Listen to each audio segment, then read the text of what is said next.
The 5 minutes after the last vote has elapsed.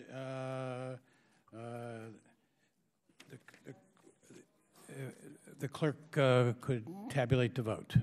On this vote, there are 23 ayes and 22 noes. The ayes have it, and the motion is agreed to. Without objection, members will have 5 legislative days.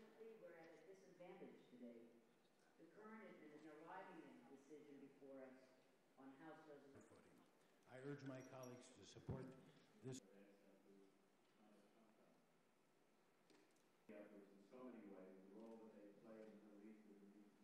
Nothing justifies Turkey's turning a blind eye to the reality of the Armenian genocide. It is regrettable, for example, that Turkey's Nobel Prize-winning novelist Orhan Pamuk was essentially hounded out of his native country for speaking out on this subject. Right from wrong, because wrong then goes away. I've given this a lot of thought and thought about it in personal terms, especially because we have those who still are around on this planet who say that the Holocaust involving the Jews committed by the Nazis did not occur. We hear it every day from the rantings of a madman in Iran.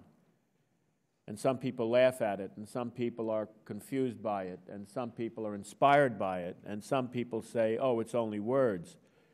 And so many others say, if you don't confront these words, then it's going to happen again. And that's my concern. Of the Middle East and South Asia Subcommittee. This isn't going to help the understanding between the United States and Turkey. As a matter of fact, the last time we went into this, I think the Turkish ambassador went home for some time.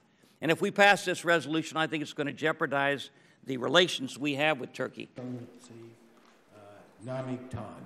Seeing the outcome of the votes, of course, this vote in no way, in no mean, can judge the history of the countries. And a vote difference has no right to judge what have happened in the past.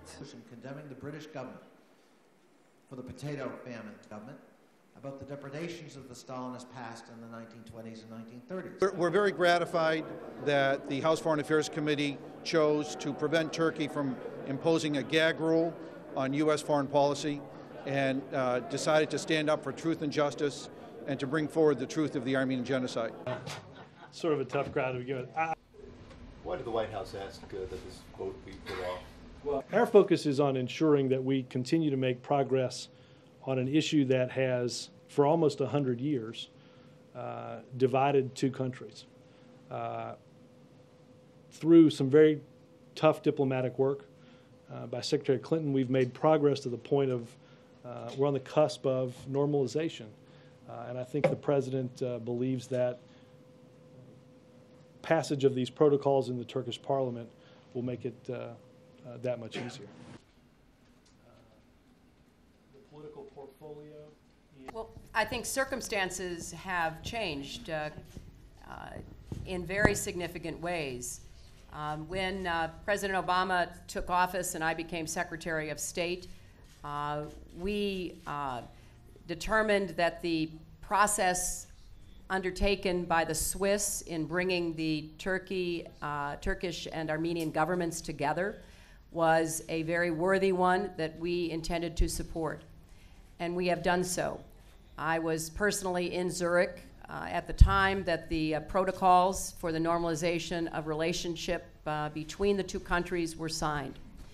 We think that is the appropriate way to manage the problems that have stood in the way of normalization between the two countries. No se pongan de pie, por favor, no se pongan de pie.